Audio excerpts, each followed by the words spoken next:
በሁለት ሺህ በሱሺ እሺ ይሁንልህ በሶስት ስሚ አንቺ ጆሮ የሚስብ ወሬ እንደሚያወራ ሰው ስሚ ትላል። ብሰማም ባልሰማም እንደ ቁራ መጮህ ስራ ነው። ደግሞ ለአንቺ አይደለም እንደ ቁራ እንደ ድማሚትስ ብጮ። ለነገሩ የመጮህ ሱስ እንዳለበት አስታውቃለን። አላውቅም ነበር።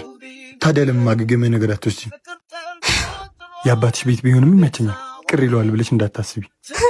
ዛሬ ደግሞ ምኑን ደረቅ ነው የላከብኝ? ደረኩብሽ? መንከሪያ አጥቼ እኮ ነው። መንከሪያ ውስጥ ደህና ምን ነበር? አመልም አለኝ። አንተ ግን አመል አለብህ ታስታውቃለህ። ያበደልሽኝ ነው ሙች መልሳለሁ። ስልክሽን እዚች ከጻፍ አድርገትና ሳረሳ ደውዬ አጥቤ ተኩሼ ከምስጋና ጋር መልስልሻለሁ። ታዲያ ከካሳ ጋር ይሆንሽ? ካሳውን እንኳን ጓደኛዬ ነው የሚከፍለው። አስይዤ ነበር በለው። ይስ ስለሚቻል አምጣምጣልታ ዛሬም ተበላው ሙሉ ነው አይደል? አንተ ቆይ